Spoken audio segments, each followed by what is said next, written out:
Assalamualaikum warahmatullahi wabarakatuh. Kembali lagi di channel saya, Fer Andini.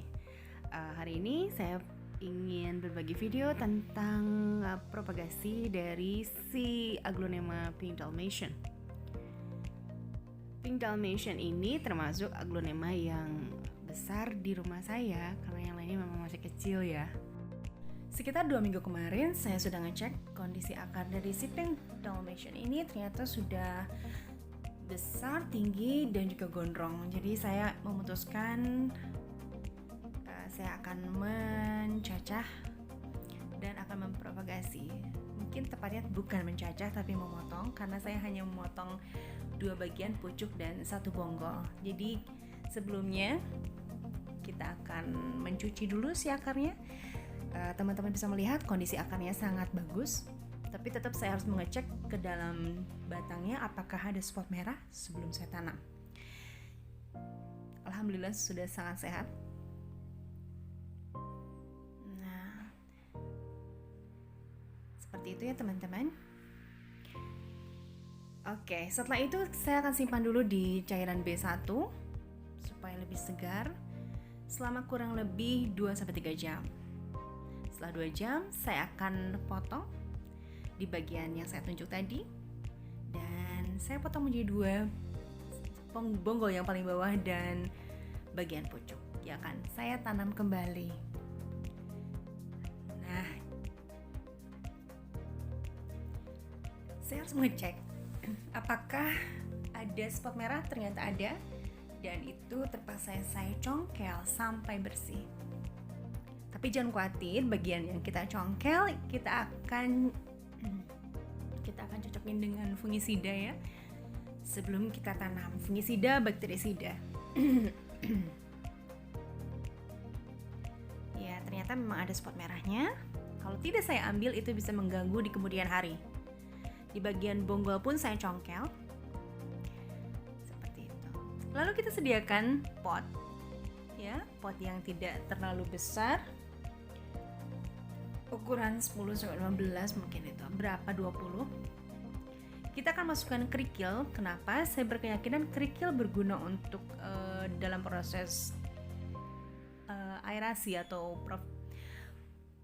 keporosan dari air, supaya air mudah turun atau memberikan udara untuk si akar dari bawah. Kita akan melakukannya dengan penanaman setengah pot. Saya dapat ilmu ini dari salah satu suhu aglonema di YouTube. Beliau adalah Bunda Olivia dari channelnya Flower Mix Manado. Saya suka sekali menonton channel beliau. Oke, setelah kerikil kita tambahkan sedikit tanah sebagai base. Ya, saya menggunakan tanah humus dan campuran tanah dari skam bakar, skam mentah. Nah, sebelum kita tanam, kita akan cocokin tuh si bagian permukaan bawah bonggol dan yang atasnya dengan fungisida bakterisida. Lalu kita diamkan sebentar dan kembali ke pot. Di tengah pot kita harus menambahkan pupuk kandang ataupun kompos, pokoknya pupuk. Tapi sebelumnya kita harus tambahkan dulu si puradan supaya mencegah adanya serangga. Lalu puradan tersebut ditutup dan kita tambahkan pupuk. Nah, kita usahakan untuk menggunung, sesuai yang saya lihat, usahakan menggunung. Dan kenapa harus menggunung? Kenapa harus menggunung? Karena kita akan attach si permukaan dari bonggol tadi ke si pupuk tadi. Nah, supaya memberikan nutrisi. Menurut saya sih mempercepat ya. Maklum ya teman-teman, saya masih awam, saya hanya belajar dan ingin berbagi pengalaman juga dengan teman-teman yang masih pemula. Oke, setelah itu kita akan menutup si akar, tapi jangan pernah menutup bagian batang, permukaan bagian bonggol. Ya, kita akan tutup. Teman-teman, cara seperti ini yang saya dapatkan dari channel beliau tersebut sudah saya pernah lakukan. Jadi pernah uji coba nih sebelumnya, dan alhamdulillah lo berhasil. Sekarang udah keluar tunas. Saya senang sekali, dan waktunya nggak lama, sekitar 2 minggu. Sekarang ke 3 minggu sudah mulai ini. Alhamdulillah buat saya itu pengalaman yang luar biasa ya. Oke, kita tutup akar, tapi tidak dengan permukaan bonggol. Ya, seperti itu. Kita ratakan, kita rapikan, dan kita akan tambahkan lagi puradan di sisi-sisi potnya. Jadi double safety ya. Di musim hujan ini banyak sekali serangga, bahkan semut pun bisa tembus ke dalam tanah, dan dia membuat sarang di batang bonggol aglonema, dan membuat aglonema saya jujur membusuk dan layu. Oke, nah seperti ini setengah pot, dan kita tambahkan puradan di sisi-sisinya, dan nanti kita akan semprotkan dengan vitamin B1. Penyiraman B1 dilakukan setiap hari ya, dan dilakukannya dengan disemprot teman-teman. Nah, setiap hari, setiap pagi kalau saya, dan itu sangat efektif. Oke, setelah ini kita akan menanam si pucuk dengan cara yang sama. Kita tambahkan base, tapi sebelumnya kita akan tambahkan puradan supaya mencegah juga hewan seperti semut, mites. Saya nggak tahu mites itu apa ya, tapi saya menemukan ada serangga seperti putih-putih gitu. Banyak serangga di musim hujan ini. Saya biasanya jarang menemukan di musim kemarau ya, tapi di musim hujan ini mereka benar-benar mencari sarang. Oke, teman-teman bisa lihat saya nambahin puradan itu sesuai dengan kalau selera kan makanan ya, ya secukupnya.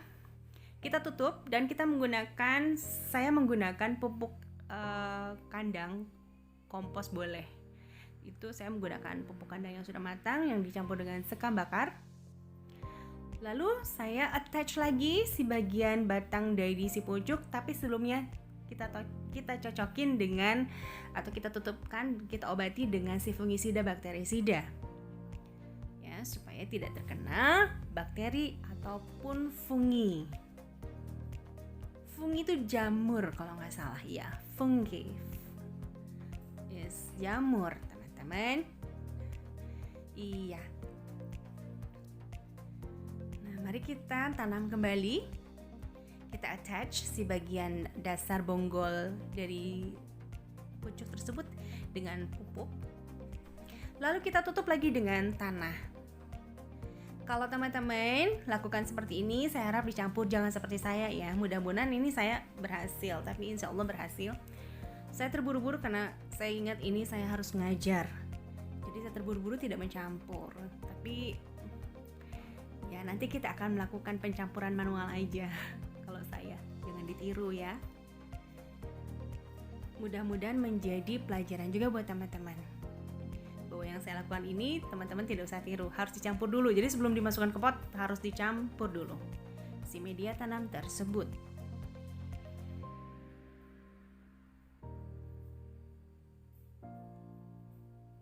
Oke, nah seperti itu. Saya akan benamkan sedikit lagi dari si batangnya. Seperti itu ya teman-teman.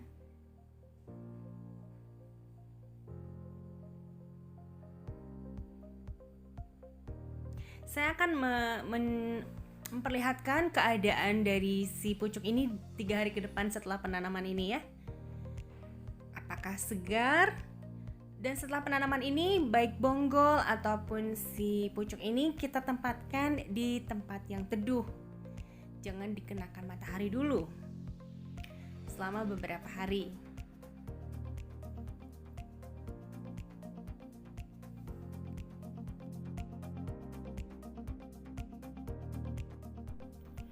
Lalu kita tambahkan lagi puradan, double safety dari serangan serangga.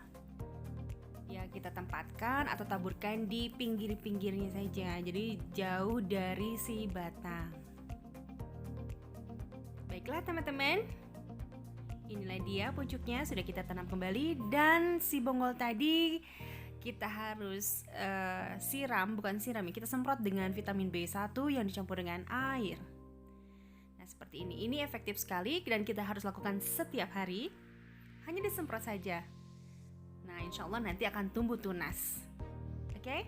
Kebetulan saya juga memotong dari bonggol si butterfly yang saya rasa dia sudah gondrong juga, sudah tinggi juga. Lakukan hal yang sama dengan bonggol butterfly tadi, mudah-mudahan berhasil. Oke. Oh ya teman-teman, jangan lupa subscribe, like, juga komen ya, supaya channel saya terbangun. Ini dia tunas yang saya maksud. Ya, sudah tumbuh kan? Bahagia sekali. Oke teman-teman, inilah keadaan pink Dalmatian saya setelah kita lakukan pemotongan bonggol selama 3 hari. Ini belum saya siram lagi karena memang masih basah, dan saya tahan karena supaya dia tegak. Dan waktu kita tanam, dia belum punya pucuk loh teman-teman, tapi sekarang alhamdulillah dia sudah mengeluarkan pucuk baru. Mungkin pucuknya akan sedikit kecil ya, tapi mudah-mudahan tidak, karena memang ada proses sesuatu di bonggol dia, di akar dia, karena kita sudah potong. Tapi alhamdulillah sudah mulai tegak dan dia sudah mulai segar. Ini saya simpan di tempat yang teduh ya teman-teman.